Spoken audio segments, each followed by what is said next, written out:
wait for that fight to come, that anxiety, dealing with that, overcoming that is why I fight.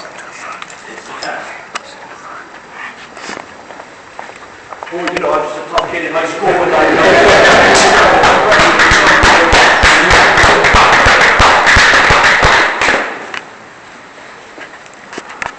Why do I fight?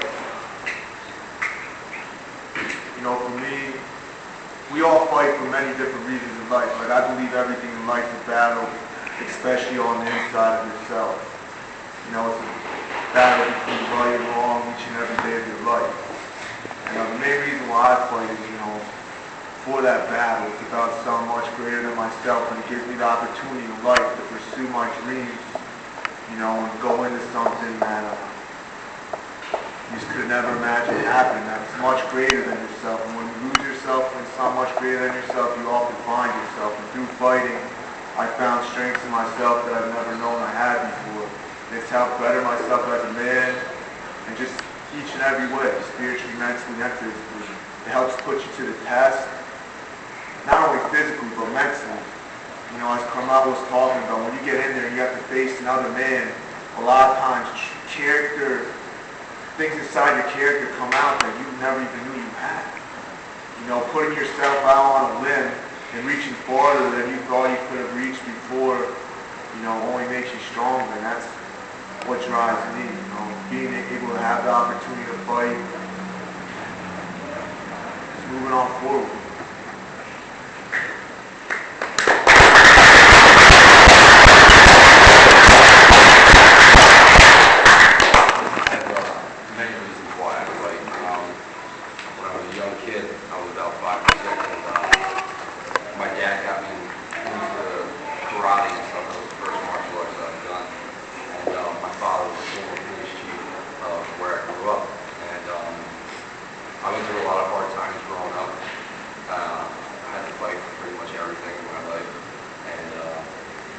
It's something that brings the best out of me. I feel better when the competition, it's the drive to win. And that's how I want to face everything in my life.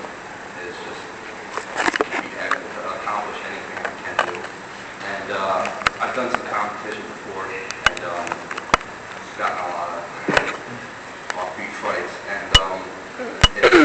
it's fun to see what happens. It brings, as a lot of the guys said, it brings the best out of people. And that's about it. Any more questions from anyone else? Yeah. Joe Zemba, the Bethlem Press and Fight Scribe. I just want to know how many of the amateurs want to go on to be pros? Well, I do. Everybody? Just kind of thinking that? All right.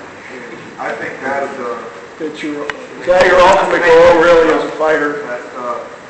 That's, you know, reaching for something higher. I believe that you got to go all the way. You got to go full in anything you do in life.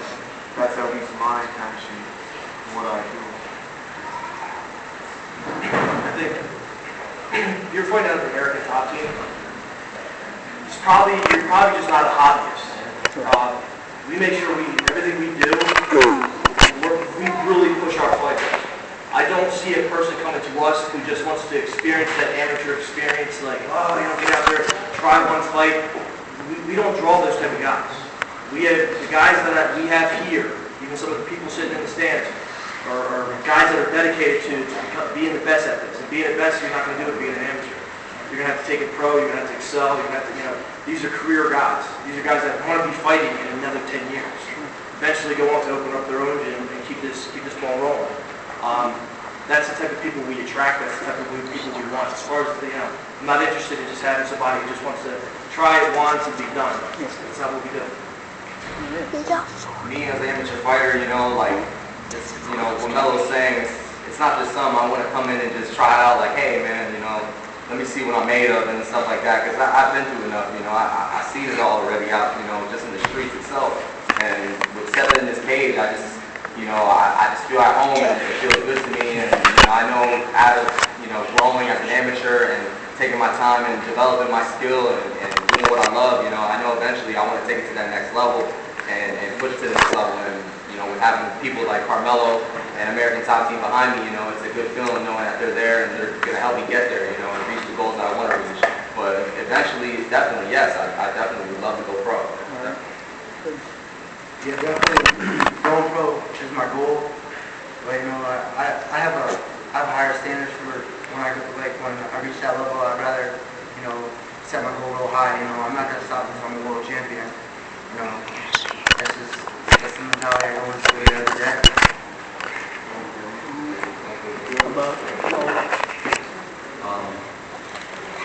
Yeah, it's something that I've been contemplating a lot since I started doing martial arts, and it's actually a very big goal of mine to go pro and have a lot more fights than that. I know this ain't my first fight. This ain't gonna be my last fight either. You know, I've been doing this my whole life, and I want more every single time. As soon as I'm done, I want more fights. Any more questions? I got one quick. This is for Adam. Your last fight you had, you came in 10 pounds less than your opponent, Dustin Magaha. After Dustin saw you, and he looked you up because he was doing research on you, he left the state before calling me and notifying me. True story. True story. He left the state. Well, he got his car, he got back on 476, and then notified me that he wasn't going to take the fight against you. We had a hard time finding a matchup for this one. And when it came down, you dropped it now from 205 to 185. No one really wanted to fight you at 205. It was tougher to find someone to fight you at 185. How do you feel about a guy that has a couple more fights than you, a little bit more experience, jumping at the opportunity when he heard that, hey, Adam Mattia needs a fight? He said, that's the guy I want to fight because I've heard about Adam growing up in this town. I want to be the first person that beats him. Like, how does that make you, how does that affect you at all? It motivates me more, and you know, you gotta like someone's attitude that's coming in to win it. You know, it just fires me up a little more. I've been pushing even harder, and I'm gonna end up finishing it. So his self-prophecy is not gonna be fulfilled. You know, stuff happens. I feel great to have the opportunity to be able to fight. I can't thank God enough, and you guys gave me the opportunity. And I got to thank him also for giving me the opportunity to get my first fight under my belt. And just be able to get that feeling and turn this chapter in my life that I've been waiting to do so. It feels great. It feels great. Exciting, man. Exciting.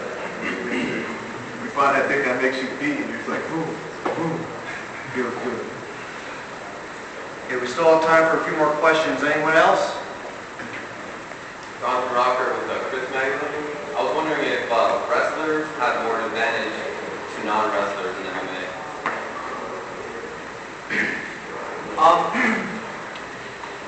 I would say so. And the reason is not because it's not on the technical side. It's that wrestlers have found out, early on that they push themselves. If you're a high-level wrestler, the chances are you've had a hell of a road to the top. And wrestlers, it's a grueling sport. It's not for the weak and weary. So when you take those people, you just take that toughness and you're applying it to MMA. It's not about all the technique. It really just comes down to that heart and knowing that you're putting that hard work in and making it count at the end of the day.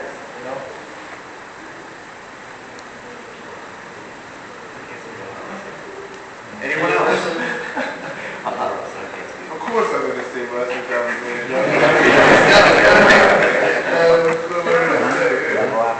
It builds you in every way. It gives you that edge because even though you haven't been in a fight, it's a lot of the same matters. People coming out to watch you, having to face another guy on the mat, the battle between yourself, not just the team. You lose, you got to go back home and figure out what you did. You win, you got to do the same thing and push forward and keep on doing it. So just, find that battle. So wrestlers have a huge advantage, not only mentally, but spiritually as well. Everything with wrestling is just not like getting my diet on here, but just like that self-discipline, like just doing it every day.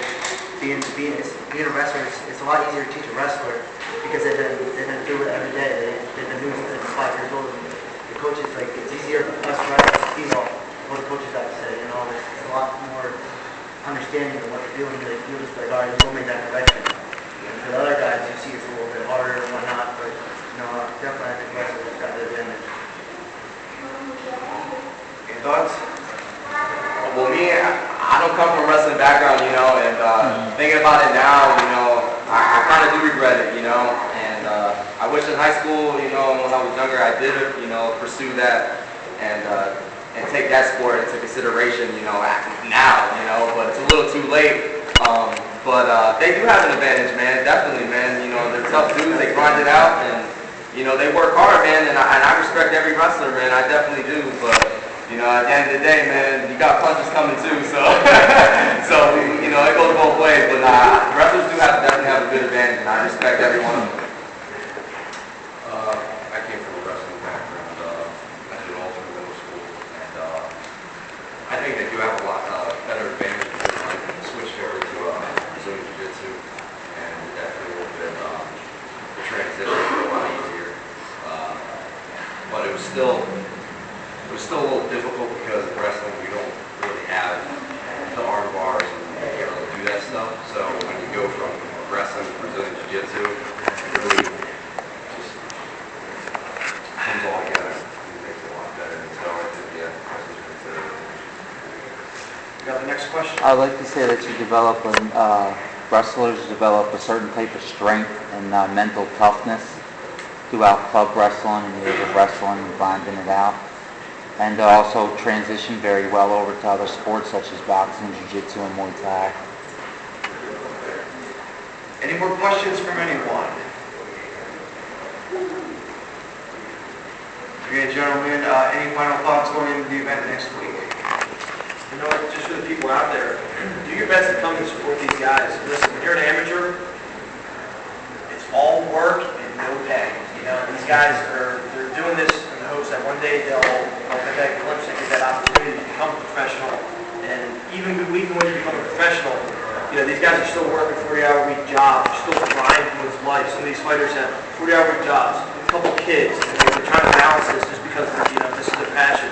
So if you can do your part and just come out, support them, get your tickets off of these guys, and that way you can help them, help part of the training and whatnot. But yeah, it's worth it, believe me. These guys, they're all special guys, and they all paid their dues to be here.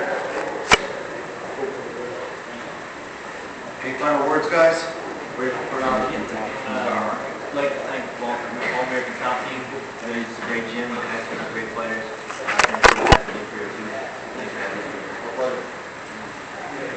All right, everyone, thank you all for being here. Once again, Pennsylvania Cage Combat presents Valley Fight Series 2 at the Roadway and Conference Center next Friday, November the 11th, 6:30 p.m. You can get your tickets at pacagecombat.com or here at the American Top Team Gym. Thank you all for being here. Let's have another round of applause.